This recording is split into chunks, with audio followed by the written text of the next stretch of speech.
I deal with the need for a new ICT platform. For the foreseeable future, Barbados' growth and development will take place in an environment where policy instruments that were of decisive importance in the past, such as unique tax benefits, trade preferences, fiscal incentives, and protectionist regimes, will either not exist or will diminish in significance in the future.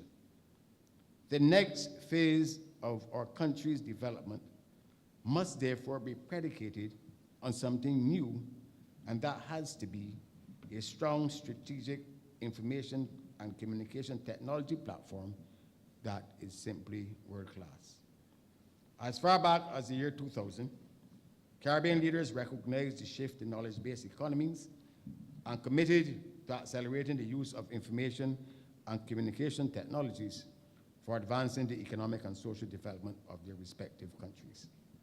Our telecommunication infrastructure remains critical to our country's development, not just as an industry in its own right, but as a necessary pillar in the growth and the development of the service sectors especially.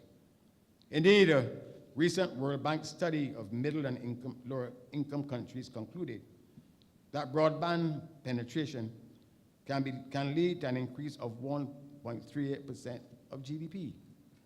Going forward, national ICT success requires governmental leadership. This must begin with the harmonization of all ICT functions within government under one umbrella ministry. Certain fundamentals which were part of the telecommunication reform process that began in the year 2000 must again be brought to the front burner and given urgent attention. In this regard, we must implement number portability policy legislation, pursue the enactment of data protection, as well as develop legislation that addresses cybersecurity. In particular, government must also use the provisions under the Telecommunications Act to establish policies which make broadband provision the minimum service standard as part of the universal service obligation of telecommunication licenses granted in Barbados.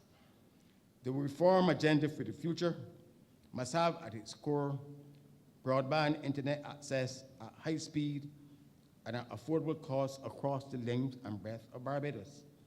This approach is critical for stimulating productivity and innovation. It has been shown in several advanced countries that broadband internet access by the wider population has indeed improved social and economic benefits across the board. What is regrettable is that regional countries that previously envied our attention to ICT development and our telecommunication resources are now surprised at our lack of broadband and telecommunication progress. Almost a year ago, I drew the public's attention to the fact that every day the country continues to lack access to an active internet exchange point that is supported by the appropriate telecommunication policy. Both Barbados and the region will continue to lose thousands of dollars in foreign exchange to extra-regional upstream internet service providers.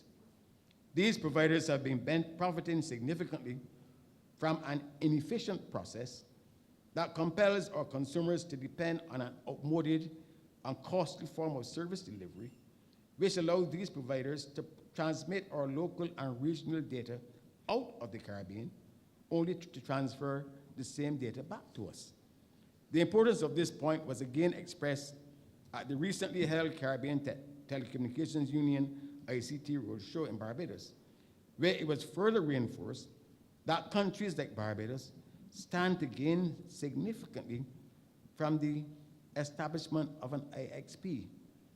Any new telecommunication policy will help ensure that IXPs are established, and by so doing, assist in reducing the delivery costs of internet services to consumers, reduce our expenditure on foreign exchange, and provide a more robust and reliable Caribbean network. We recognize the opportunity that ICT holds for high-value job creation. As one of its priority, training and partnering with established international ICT institutions must be central to its success. A new services and technology-driven economy requires a new type of industrial park that facilitates centers of ICT excellence. We therefore speak of a cyber park that can accommodate operations such as software development, advanced research and training facilities that give new opportunities for other direct investments in areas such as animation, webcasting, and mobile application technologies, to name but a few.